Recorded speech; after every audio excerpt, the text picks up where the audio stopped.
और आपको राज तस्वीरें आप तक पहुंचाएगा। ठीक 7 बजे हलफबरदारी तकरीब होगी जिसमें तकरीबन 8,000 मेहमानों को मदऊ किया गया है। अब सिर्फ राज तस्वीरें भी हम आपको यहां की दिखा रहे हैं। सिर्फ पीएम मोदी का इंतजार किया जा रहा है, वो भी इस तकरीब में अब से कुछ देर में ही पहुंच जाएंगे। लेकिन 2019 की अगर हलफबरदारी तकरीब की हम बात करते हैं तो 2019 की हलफबरदारी तकरीब 2014 के मुकाबले में बहुत मुख्तलिफ है। इसी पर लगातार हम बात कर रहे हैं। मेरे साथ कुछ खास मेहमान भी जुड़े हुए हैं। मैं ब्रेक के बाद रजा रिजवी साहब आपसे ही मैं शुरुआत करना चाहूंगा कि 2014 की हमने ओथ सेरेमनी देखी थी और 2019 की अब ओथ सेरेमनी हम देख रहे हैं, बहुत कुछ अलग है। लेकिन एक जो पॉइंट बिल्कुल अलग लग रहा है कि 2014 में रजा साहब हमने देखा था कि जो सार्क ममालिक के जो मेंबर्स थे, जो सरबराहान थे, उन्हें मदऊ किया गया था। इस बार सार्क ममालिक को न बुलाकर बिम्स्टेक के ममालिक के जो सरबराहान हैं, जो मेंबर्स हैं, उन्हें इस बार बुलाया गया है। किस तरह से इसे आप देखते हैं? क्या कुछ मैसेज, क्या कुछ कूटनीतिक जो चाल है भारत की, उसे किस तरह से आप देखते हैं? देखिए, इसका एक मैसेज बहुत साफ भी है और वो अच्छा भी है देश के लिए कि प्रधानमंत्री ने जो 5 साल काम किया जी 2014 में जब वो ओथ ले रहे थे तो वो बतौर प्रधानमंत्री बन के ओथ ले रहे थे और पूरे दुनिया में एक मैसेज देना चाह रहे थे कि जो हमारा नेबरिंग कंट्री है उनके राष्ट्राध्यक्ष हो या प्रधानमंत्री हो, उनको बुला करके उनके सामने एक हम मैसेज, एक संदेश देना चाहते हैं कि हम शपथ जो ले रहे हैं तो पास पड़ोस के जो हमारे मुल्क हैं उनके लोगों को भी हमने बुलाया है इस अपने ओथ सेरेमनी में।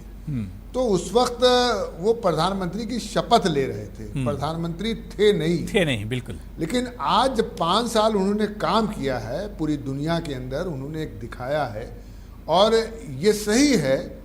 मतलब इसको किसी को बहुत वो नहीं करना चाहिए। जो 10 साल के प्रधानमंत्री थे और जो 5 साल के प्रधानमंत्री थे, ये प्रधानमंत्री जब चलता है तो लगता है कि हाँ प्रधानमंत्री चल रहा है और जब बोलते हैं तो लगता है कि हाँ प्रधानमंत्री बोल रहे हैं। और 10 साल जो प्रधानमंत्री रहे वो हिलते डुलते चलते रहे, बोलते नहीं रहे। तो पूरे देश में एक मैसेज गया। देखिए, ऐसा है, घर के मुखिया को देख करके ही घर के बारे में लोग एक माहौल बनाते हैं।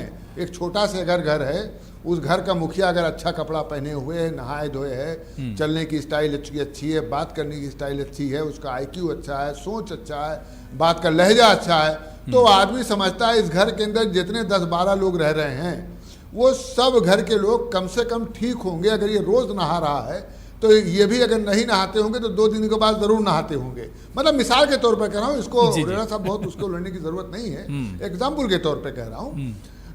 तो जो प्रधानमंत्री का अपना स्टाइल था, जब प्रधानमंत्री ओथ 2014 लेने के बाद जो हर मुल्कों में जा करके उन्होंने जो एक हिंदुस्तान की इज्जत बढ़ाई है, इसमें कोई दो राय नहीं। और पूरा देश जानता है कि उनके वो अलग है कि विपक्ष कहता था कि देश घूम के आए, उससे हुआ क्या, कंट्री में घूमते रहे, पैसा खर्च होता रहा, विपक्ष से कहना है वो तो अलग है। और साहब इतना महंगा जो है कोट पहन के गए, उसकी नीलामी हो गई, और ये हो गया कपड़ा, वो एक अलग मुद्दा है। लेकिन हर देश में प्रधानमंत्री ने जाकर के अपनी बात रखी और अपनी बात को मनवाया और एक इज्जत, एक हिंदुस्तान को एक इज्जत मिली देश में। तो जाहिर सी बात है, अब जो मुल्क के लोग जो आ रहे हैं, तो अब मुल्क के लोग आ रहे हैं, वो एक कारण ये भी है कि उन्होंने महसूस किया कि एस्टेब्लिश्ड प्राइम मिनिस्टर, एक स्थापित प्रधानमंत्री जिसने 5 साल में अपने काम को करके दिखाया, जो देश के ने भी उसको सराहा। 303 मेंबर ऑफ पार्लियामेंट जीत के आए हैं तो ये माना जाएगा कि उनके 5 साल के कार्यों को देश ने सराहा, देश ने उसको अच्छा माना, इसलिए इतना पूर्ण बहुमत दिया, पूर्ण बहुमत से आगे दे दिया। बिल्कुल। तो जाहिर सी बात है, एक तो वो, तो ये जो बाहर के लोग जो आ रहे हैं, चाहे वो बांग्लादेश के आ गए, हामिद जी आ गए और कई मुल्क के लोग आ रहे हैं सब, तो ये एक हिंदुस्तान के लिए बहुत ही खुशी की बात है। और जाहिर सी बात है, इससे हिंदुस्तान का वकार बढ़ेगा, उसकी इज्जत बढ़ेगी और हिंदुस्तान और पूरी दुनिया में मजबूत होकर के और डॉक्टर अमित सिंह जी, जो बात रजा रिजवी साहब करें कि इससे एक अच्छा मैसेज जाएगा, लेकिन क्या आपको नहीं लगता है कि यहां पर बीजेपी की सरकार ने, पीएम मोदी ने जो कूटनीतिक चाल है उसका भी एक तरह से ख्याल रखा है? उन्होंने यहां पर यह भी मैसेज देने की कोशिश की है कि हम पड़ोसियों का किस तरह से ख्याल रखते हैं, जिस तरह से बिम्स्टेक जो कंट्रीज हैं उनके जो मेंबर्स हैं उन्हें जिस तरह से इनवाइट किया गया, तो भारत अब यह जरूर कह सकता है कि पड़ोसियों का ख्याल हमारे यहां रखा जाता है।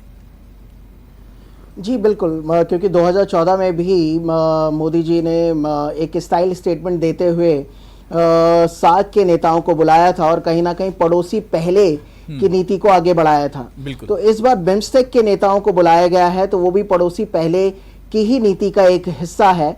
लेकिन कहीं ना कहीं मैं आपका ध्यान आकर्षित करना चाहूँगा, क्योंकि जब सार्क बना 1984 में 85 में, तो उसके बाद से लेके अब तक सार्क ने बहुत कुछ खास अचीव किया नहीं है।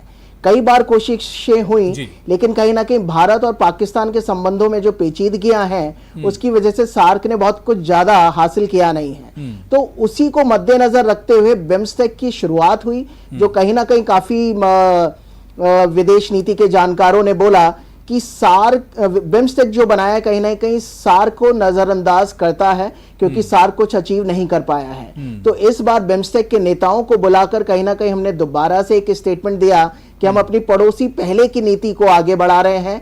लेकिन सार्क को अगर बुलाते तो पाकिस्तान को भी बुलाना पड़ता, इमरान खान जी साहब को भी बुलाना पड़ता। तो बिम्स्टेक के माध्यम से, क्योंकि बिम्स्टेक में पाकिस्तान मेंबर नहीं है, वो बे ऑफ बंगाल इनिशिएटिव है, तो कहीं ना कहीं हमने पड़ोसी पहले की नीति को आगे बढ़ाया।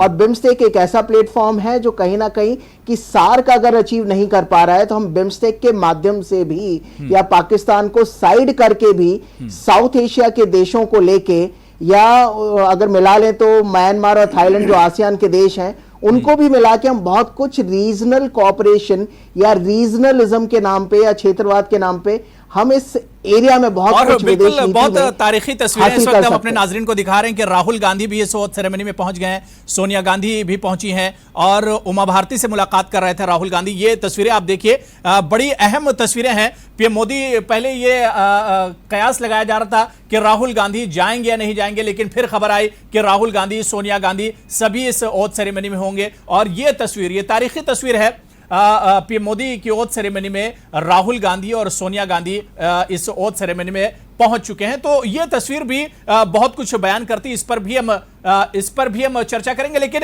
यहां पर छोटा सा ब्रेक लेंगे। ब्रेक से जब लौट कर आएंगे, अमित सिंह जी, जो आपसे चर्चा हो रही थी बिम्स्टेक और सार्क के बारे में, उस पर भी हम और तफसील से बात करेंगे। लेकिन यहां पर छोटा सा ब्रेक लेना है, फौरन हाजिर होते हैं।